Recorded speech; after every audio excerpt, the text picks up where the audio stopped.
I want to start with one of the very first things Adrian Mesa told me about his dad. How great he is. He would build, games for us in the backyard. And my favorite game was he used to lasso us because he was a rancher. So he would stand by him and we would just run he would give us like a 10 or 15 second head start. And then he would lasso us for as far as we could get and he would catch us. His dad picked him up from school almost every day. And on the ride home, Adrian would put his head on his father's lap and fall asleep. And he has all these cute nicknames for me, like Piquín, Chiquillo, Flaco, just like cute nicknames. And it just makes me feel like I'm loved. The family celebrated holidays, took vacations, spent a lot of time with cousins, aunts, and uncles, and enjoyed all kinds of music. His mom had a thing for mariachi. His dad, the old-style balladeers. We grew up with these famous crooners, I guess you would say, like Vicente Fernandez, which, if you Google him, he's kind of like, I guess, the Sinatra of the Spanish-speaking world. As Adrian saw it, his family was perfectly normal. I mean, my dad is very, very, very sweet, right? He's a great dancer, and he was, a gentleman. And my mom was never wanting for anything. He would take care of her. He would make sure she was happy. But there were things about his dad that were strange.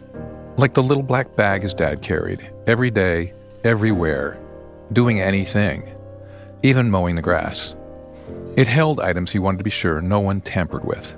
I have maybe seen that bag not in in the vicinity of his person, maybe like 4 times in my life. There were also the stories Adrian's mom coached her sons to use in case people started asking questions. Like, why wasn't their father at work? Or how come he hardly ever went to parties? So I learned to be a very good liar. Then there were the mood swings, more like eruptions, and they were petrifying. You could always see it. His veins would bulge, or his eyes would narrow, or there was a distinct pause, like something was switching in his head from loving, calm father, and then he would just lose it. It was like Dr. Jekyll and Mr. Hyde, and that's when you either could run or get caught. Adrian loved his father. He feared his father. But more than anything, he was terrified that someday he was going to become exactly like his father. This is Brain Stories, a show about one of the most bewildering mysteries of the human experience, mental illness, told by people who live with it and those who support them. I'm your host, Frank Cosa. A heads up that some interviews for this episode were done remotely. The words are clear, but the audio can sound muddy. This story really begins before Adrian was born, when his mom was still a senior in high school in Los Angeles, California. That's when she first met a tall young man named Refugio. The job of telling this part of the story calls for Adrian's mom, Alicia. He was very confident. He was charming. He was very gallant, very handsome, very handsome. The Mexican manly man you see, like Carlos Rivera, something like him. Refugio had grown up on a small farm in Nayarit, Mexico. But as one of the youngest of 10 brothers and sisters, he had no future there. So in his late teens, he left for the Promised Land, for the U.S. So he came here, and, he came through Puerto Coyote, and he said he got here like on a Friday, and by Monday he already had a job.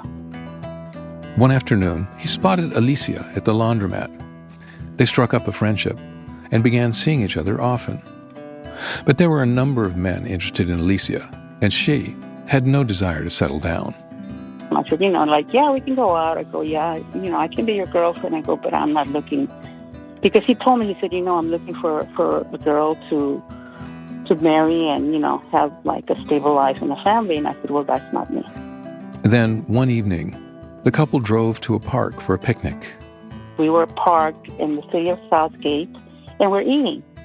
And this cop comes and asks him to get out of the car. And then I said, why? He says, I just have to check him. He asked him for his driver's license. He took out the driver's license. He asked him for his green card. He didn't have one. He cuffed him at the time and took him to jail. And that's when I felt that, at that point, I felt, oh, my God, I love him. I love this man. And I I need to have him in my life. Refugio was deported, but he soon made his way back. At that point, it was me that told him, you know what, we have to get married because I don't want them to take you again. Growing up, Adrian heard that story often. I like to thank that racist cop for, racially profiling my family, because had he not walked up to my father, I don't know if my parents would have gotten married. I don't know if I would have been born. For 5 years, the couple worked hard. Alicia went into real estate, and Cuco, as he was called, learned English and worked his way up in a manufacturing company. They made good money, and in 1978, they had their first child. 4 years later, they had Adrian. The family was well down the road on the way to the great American dream. We both had nice cars. I wanted a washer and dryer because I hated to go to the laundromat. I mean, everything looked like perfect. Perfect. Until about a year after Adrian was born. That's when Cuco started coming home from work with stories about being harassed.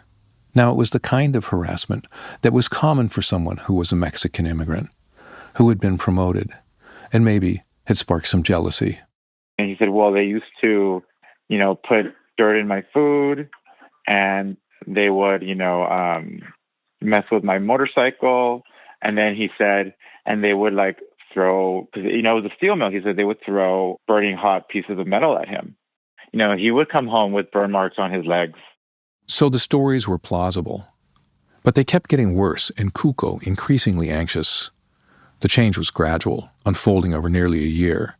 Nevertheless, there was one day when the scales just tipped and all hell broke loose. Alicia will never forget it. He lost it that day. He completely lost it. He went into his own world. Clinicians call this a psychotic break. These are two of the scariest words in the English language, and they describe a process we know almost nothing about. How a break develops, what triggered it in Cuco. These are stubborn mysteries. What Alicia could see is that her world was collapsing. He told me that some people had hired a sharpshooter, and the sharpshooter was on the bridge because where he worked near the 710 freeway where there's a bridge. And he said that he saw the person with the rifle, and he thought that he was hired to kill him. And that people that he worked with were making some kind of a plan to kill him. He told Alicia, pack up, take the kids and leave, because someone from work was going to the house to plant a bomb. Alicia was terrified. I really didn't know what's going on. I was really worried, so I called the doctor and I made the appointment. The physician's name was Dr. Naranjo. Alicia knew him because her mom had depression, and she had met him at her mom's visits. He had them come in right away, and in the office he asked Cuco, what's going on? So then my husband told him the story about, how people at work wanted to hurt him and how people at work were talking about putting a bomb in our house and blowing us up, and how there was a guy that had a rifle that used to go on the bridge because he wanted to kill him. So he told him all that. Dr. Naranjo listened closely. Mostly, he offered reassurance. We'll take good care of you. Don't you worry. Everything is going to be okay. But that was it. He told Cuco he would give him some medicine. Then he walked Cuco to the waiting room and returned to Alicia, ostensibly to give her instructions about the medications. And that's when he told me, he said he's gonna think that everybody is against him. He's gonna come to the point where he's gonna think I'm against him, and said, and if you don't follow his lead, he's gonna think you're against him. What's extraordinary about all this is that Dr. Naranjo did not question Cuco's story. He just said, oh, wow. He said, you seem to really have problems, don't you? Tienes problemas, muchacho. He never told Cuco that it wasn't true, that it was all in his mind, or that he was psychotic. In fact, he never even said what kind of doctor he was. Not anywhere. He never identified himself as a psychiatrist, even on his business cards. It just said, Percy Naranjo, MD, Clínica para los Nervios. Para los nervios, a clinic for nerves. Anxiety. Everyone has anxiety. There's no shame in that. Because if he put psychiatrist, the Latino community would not come to see him. And he knew that. He knew that. Definitely he knew that. Even though he was obviously a psychiatrist, trained as a psychiatrist. The Latino community, no, they were not aware that he was a psychiatrist. They just knew he was a doctor, and he was a doctor that would cure or control your nerves, and he did. Patients would even come to him and complain about being told to see a psychiatrist. Can you believe it, doctor? Me seeing a psychiatrist? I'm not crazy. I'm not going to go see no psychiatrist to give me no pills. He said, man, no way. And then the doctor told him, yes, my friend, don't do that. If you don't feel comfortable going to a psychiatrist, tell them that you don't have to go to a psychiatrist. Dr. Naranjo understood. He knew that stigma keeps people away. He knew that if you tell a patient that his fears are not real, they won't trust you, and the doctor becomes part of the problem. But he knew one more thing, that some people living with schizophrenia are often not able to see that they have an illness. Alicia believes that includes Cuco. We never talk about it, because even if we don't, he would say, he gets very upset. You have tried to talk about it? Yeah.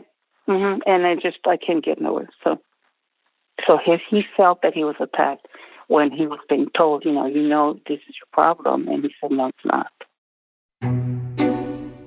It's not denial. It's an impairment. We've known about it for at least 2,000 years, thanks to the ancient Roman philosopher Seneca. He wrote about a servant who had gone acutely blind. Yet this woman complained that all the rooms in Seneca's home were too dark, and repeatedly asked to move to a lighter room, unable to perceive that the darkness was because she was blind, even after it was explained to her. This is called anosognosia. It comes from 3 Greek roots that literally mean without disease knowledge. Dr. Naranjo said, he's never going to admit it. He said, because that's part of the illness. There's nothing wrong with it. Sure enough, beyond anxiety, Cuco didn't see that anything was wrong. This is why Dr. Naranjo didn't say paranoia, didn't use the word schizophrenia, and treated his patients for nerves. It just so happened that the medications he prescribed were what were called antipsychotics. It would take weeks for the medicines to work, and people who had no prior treatment might need months of rest. So he gave sedatives to Cuco as well. And that's why one of Adrian's earliest memories was of his father on the couch in the middle of the day, fast asleep. So he went from being, in my head, from what I remember, kind of lively, to just being asleep all the time. And I would be in the living room playing with my toys, and my father would be asleep on the couch. And I would just be there all day, essentially taking care of him. At the ripe old age of 2, Adrian was caring for his dad. His mom had to keep working because she was now the only income. Adrian's older brother was at school, so the job fell to Adrian. Necessity is the mother of mental health care. What alternative did I have? I could not afford to pay someone to take care of him because, we could barely afford to buy food and, pay the bills. Adrian's job was to make sure his dad took the medicine. The problem was that Adrian was still learning to talk. The word medicina, the family spoke Spanish at home, was too many syllables, and the S was a sound he was too young to make. So when his mom would call to remind Adrian to give his dad the medicine, Adrian improvised. I would put the phone down, walk to the bottle of the prescription medication, and take it to my father, and I would say to him, China, China. And I would walk back to the phone and then tell my mom that he took his China. And that was my routine for who knows how long. Alicia managed to keep the bills paid, Cuco in the house, and her family together. But they were all in a new landscape. Because medications don't make voices or intense suspicions go away. They just turn the volume down. Cuco still believed that someone from work was trying to kill him, and he wanted protection. He wanted a gun. He knew his brother owned one.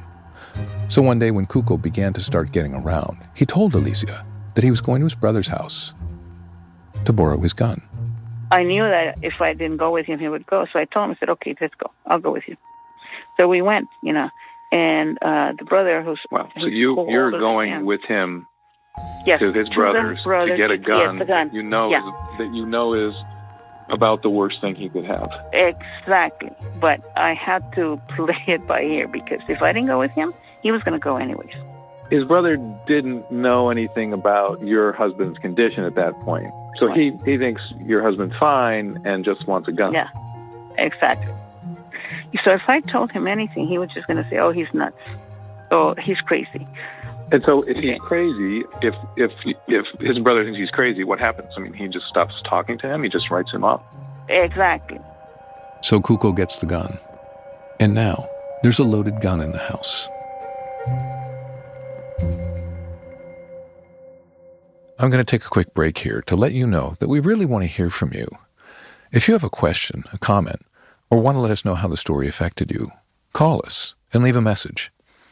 Our confidential number is 424-240-9302. It's fine if you want to be anonymous. If you have a story to share, you can leave that too. But even better, record an audio message on your phone if you can, and email it to brainstoriesproductions@gmail.com. Here's a sentence you might want to finish. I know someone whose parent lived with a mental illness, and what happened was... Thanks for your feedback. I also want to let you know about another podcast that's terrific. Actually, the host will tell you himself. Howdy, my name's Paul, and I host a podcast called The Mental Illness Happy Hour. We started in 2011, and 14 years and 700 episodes later, I'm still an asshole. But it's a great podcast. It's been chosen as a best of podcast by the New York Times, Slate, Vogue, and the editorial staff at Apple Podcasts. Psychology Today says it normalizes what so many others feel but have been too fearful or ashamed to express. Remarkable. We have a variety of guests. Sometimes it's a friend, a listener, an author, a psychiatrist, psychologist, or even a famous person. Catherine Hahn, Moby, Tiffany Haddish, Mark Maron, Christina P., Josh Peck, Maria Bamford. The show is part interview, part anonymous surveys filled out by listeners, so if you want to hear stuff that's dark, sweet, funny, bittersweet, and everywhere in between, listen to the Mental Illness Happy Hour podcast wherever you get your podcasts. And now I'm going to go obsess about whether or not that was any good. Now back to the story, where Cuco, still suspicious the coworkers wanted to kill him, went to his brother and borrowed a gun. I told him, I said, you know what? I said, I have an idea. I said, maybe I should go with my brother-in-law, because my brother-in-law had guns. This is her sister's husband now, not Cuco's brother. Her sister's husband and her sister are the only two in the extended family Alicia confided in about Cuco. I said, and maybe he can take me to a place where we can buy bullets for the gun. But see, I'd already had my plan. So she goes to Cuco. So I told him, I said, you know what? Maybe these bullets are too old and maybe they don't work anymore. I mean, they just won't work. I said, we'll just get rid of them. I said, and we'll get brand new ones. So I left the real bullets at my brother-in-law's house, and we went to the store and we bought the fake bullets. Where I came up with the idea, I have no idea. They brought them home to Cuco, but Cuco wasn't having it. My uncle, compadre, he says, compadre, these bullets look really weird. Like, why do they look like, like the ones like fake bullets? He's like, no, these are ones that like go through armor. That's why they look different. Like the cops don't even have these. And he's like, oh, okay, but they were flashes, like, fake bullets. So they were really involved in the beginning of indulging him in his delusions, but making sure he can't hurt himself. 6 months later, after Cuco had been doing a lot of sleeping and was taking the medication, Alicia called Cuco's brother and told him they didn't need the gun anymore. And with that, the gun was history. But by now, a whole new way of life was being established, a crazy quilt of workarounds, allowances, and fabrications, which made Adrian's family unlike any other. One example was the nighttime routine. Where some families say prayers or read Goodnight Moon, Adrian's dad searched the house. He would, check the living room, make sure, check under the couches. He would check under the kitchen table. He would go look inside the refrigerator. He would turn off the lights. A switch, you just switch it once, but he would go over the switch 5 times. He'd check the entire house. The whole thing took about 20 minutes, and if he was interrupted, it had to start all over from the very beginning. It was a ritual. I mean, my mom told me that he was checking for, I want to say it might have been bombs. This is when Kuko began carrying that little black bag. It held his cell phone, shampoo, and other things he wanted to keep absolutely safe. He kept it with him every second of the day. That black bag is omnipresent in our lives. It is always there. It will always be there. Then there were the windows. Kuko always kept them shut, even on the hottest days. He would not let us open the windows. And I asked why not, and he said, well, people will try to put snakes in the window. In fact, the entire house was always locked. Only his dad had the key, so every time Adrian or his brother wanted to go out, they had to ask. Both doors had chains on at all times, all the time. And even if you went outside, he would put the chain on. So you would get locked out. Wow. So when you went to go out to play in the backyard, the chain would go back on, Yeah. the door would be locked, and you couldn't get back in unless you said, hey, can Dad let me back in? Appa! Appa! You'd be pounding on the door with your fist. Mm-hmm. So I had a lot of members who just like kind of sitting on the porch, like in the back porch, and just kind of like playing with rocks and like waiting for him to wake up, and just waiting for him to like open the door because I was locked outside. There were a lot of other unusual things about life at home. For the most part, they weren't scary. But one was his dad's mood swings. It was like Dr. Jekyll and Mr. Hyde, and that's when you either could run or get caught. They were sudden and unpredictable. What Adrian could be sure of was that when one hit, the loving dad, the one who played lasso games, disappeared. You know, you would get 23 hours and 40 minutes of an amazing father, and then potentially 20 minutes of this like man who you have no idea what's going on. This new world order meant two things for Alicia. She worked hard to maintain calm inside the house, but she worked even harder to protect her husband and the family from the outside world. She had once almost lost her husband to deportation. She wasn't going to lose her family to mental illness. My mom knew that the authorities cannot find out because they will, one, take me away, take my brother away, and if our extended family found out, they would label him crazy, and we would be, you know, the son of a crazy person. And it's probably contagious. For the record, schizophrenia is not contagious. But this is what his dad, his mom, and just about everyone dealing with schizophrenia is up against. So Alicia concocted explanations for any behavior that might raise eyebrows. For example, why Kukul was home when all the other dads were at work. He was a contractor, and that's why he would be available during the day, because he would randomly be on job sites, right? School officials, police, even most members of their extended family who had been a vital core of their social life, they all got a story. She did what she had to do to keep us together. Now, amidst all these explanations, no one ever sat down with Adrian and told him what was actually going on. But Adrian was smart, inquisitive, and when his mom was on the phone, he wasn't above eavesdropping. One day, he got the payoff. I snuck up to her bedroom door, and I knew exactly where to put my foot so the floor wouldn't creak.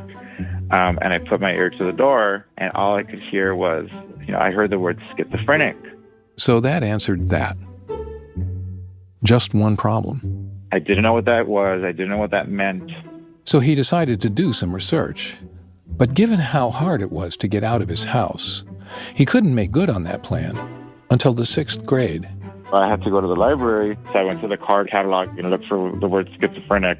Yup, a card catalog. This was the early 1990s, no internet.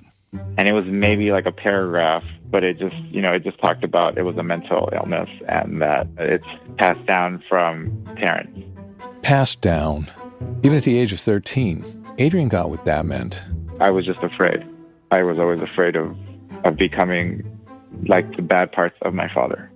So he did what many of us do when faced with a life-shattering revelation. He buried it.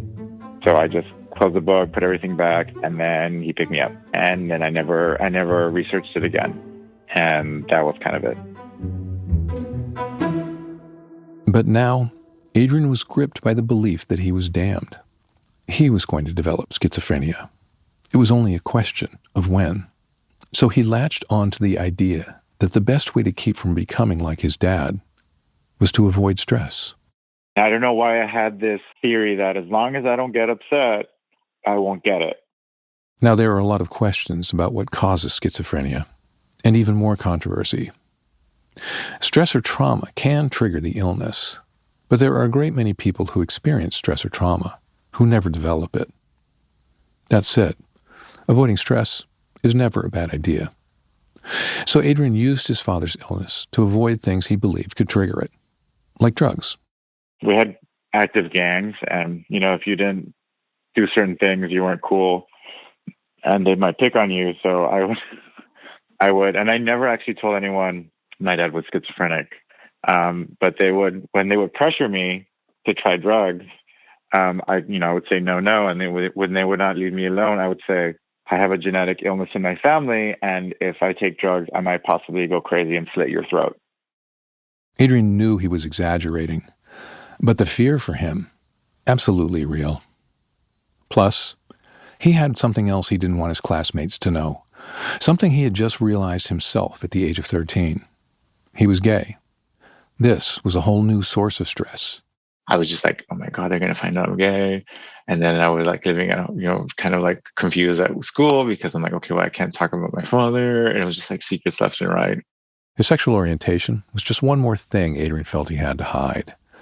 But in his first year of college, he came out, at least to his friends, and that was a huge relief. But he still had the fear that he was going to develop his father's illness, and he still felt the key was avoiding stress, which all became a lot harder when he got his first boyfriend, because few things peak the stress meter like relationships. And I actually don't think I've ever shared this story. We had a disagreement. I wanted to just calm down. Let's talk about it later. And he wanted to fight now. And I just remember saying, I do not want to fight. I will not fight with you right now because I will not become my father. A few years later, Adrian finally told his mom that he was gay.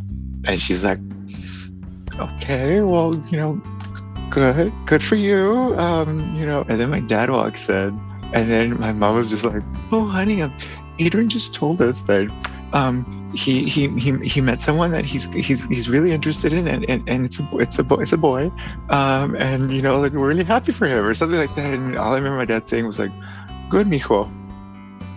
Of the two big secrets Adrian carried for most of his life, it turned out that being gay was the much easier one to reveal. Still, life was good, or at least better, until one day in his 30s when his boss dropped a bomb. Adrian had become the director of finance with the Alumni Association at the University of California, Los Angeles.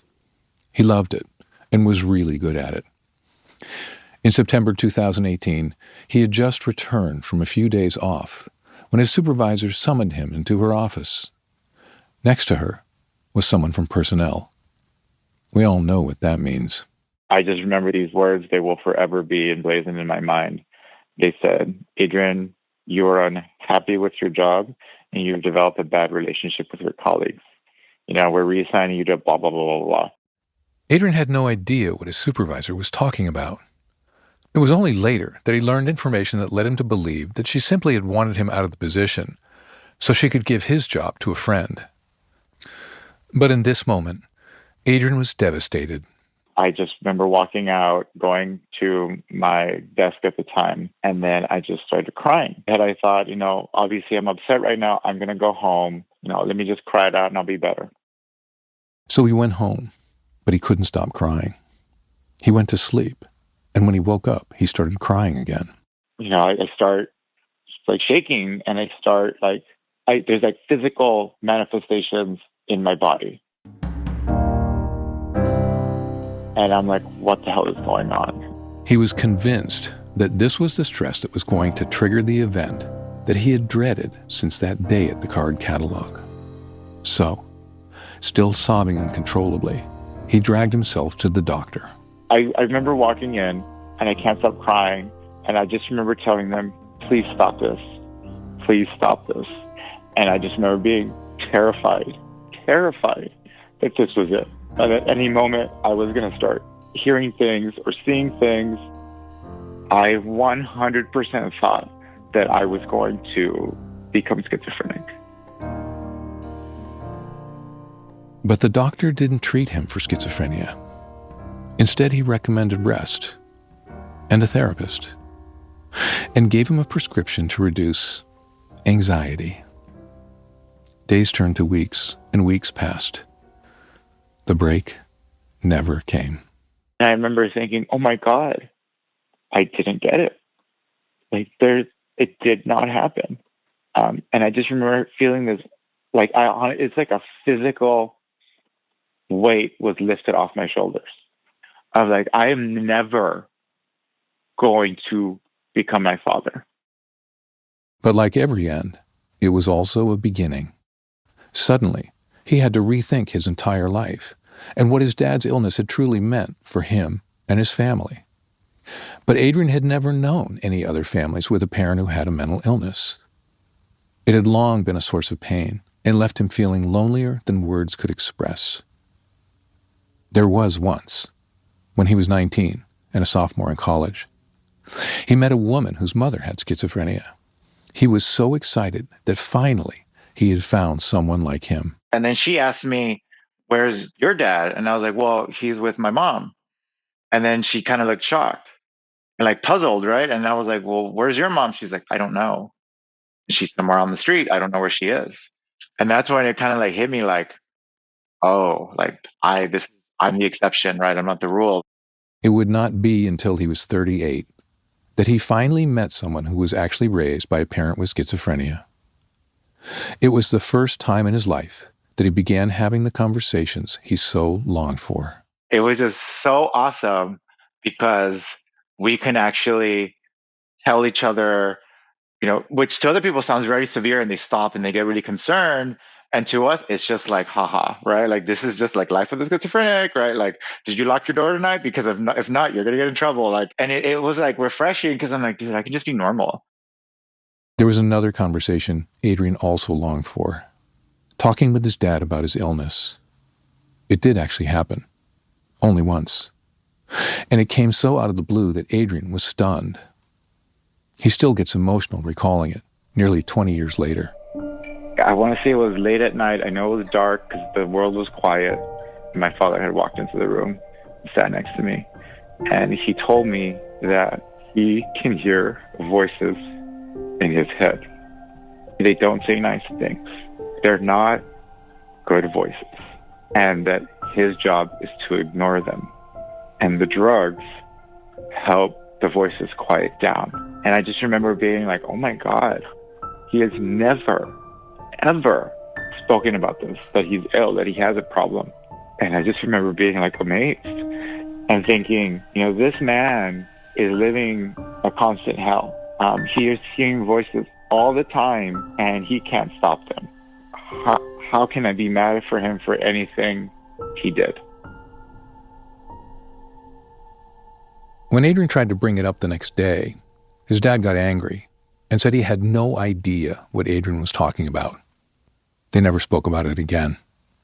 Nevertheless, hearing from his dad, learning about mental illness, and meeting someone who had a parent with schizophrenia, it all brought Adrian to a very different place. The problem wasn't his father. It wasn't even the illness. It was how Adrian thought about it. How everyone thought about it. It worries me that my father can say that he hears voices in his head to somebody else and they won't be able to say, okay, that's fine. That's real to you. And let's keep going without being afraid of him because he's such a sweet man. Today, Adrian's dad is still living in the family home with Alicia, and they celebrated their 50th anniversary. His dad spends much of his time working with a grandnephew who has an autism-like special need. It's a real challenge. Almost no one else has the patience. And it's just like amazing to see this is a man that people would have locked away. They would have put him in the loony bin. And here he is helping someone that no one else can, put up with, because he can be a little difficult, but my father has eternal patience. Outside of sitcoms, I'm not big on lessons or tidy connections. But maybe this is a case where, in thinking about his dad's voices and what they really mean, Adrian found his. I think being Latino, being gay, and being all these things, like, you have to speak about these things or no one else will. So that's why I'm going to speak about it. I don't think my dad will ever know what I'm doing, but I'm doing this for him. So he can feel normal. Maybe he might say, hi, my name is Refugio. I hear voices in my head. And he won't feel like he's different or bad about it. It's surprising how much we all yearn to be normal, and how hard normal is to define. Adrian's family had 2 cars, 2 kids, a loving mom, and a great dad. What was abnormal was their strength. What I learned from them was, at the end of the day, normal is mostly a function of understanding and love.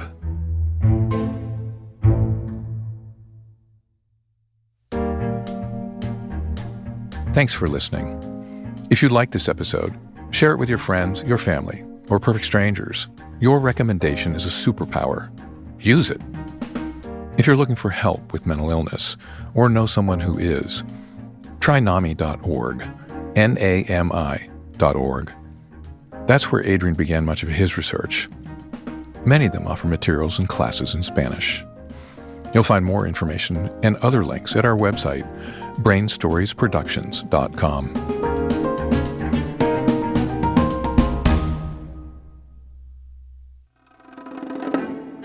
Thanks to the team that made this story possible.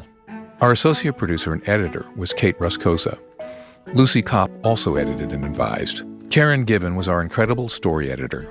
The music came from our composer, Paul Swartzel. And our audio mixer was Rob Byers. The show is executive produced by Frank Kosa and Janet Yang. As always, thanks to our advisors and all our supporters. And 1,000 thanks to Alicia, Adrian, and all the family. Since this episode was completed, Adrian got married. Congratulations, Adrian and Brian. Coming up on the next episode of Brain Stories, Gwen was just 10 when the future of her entire family was placed on her shoulders. But when she learned that 3 generations, including herself, were all grappling with their mental health, she realized that she had to forge a radical new understanding if she was really going to take care of her family. Don't miss this episode. This show is a copyright of Brain Stories Productions and the Sam O'Bay Corporation. The use of this episode, or any of its content in any form or way for artificial intelligence, its development or training, is copyright infringement and expressly prohibited without prior written agreement. Bye till next time.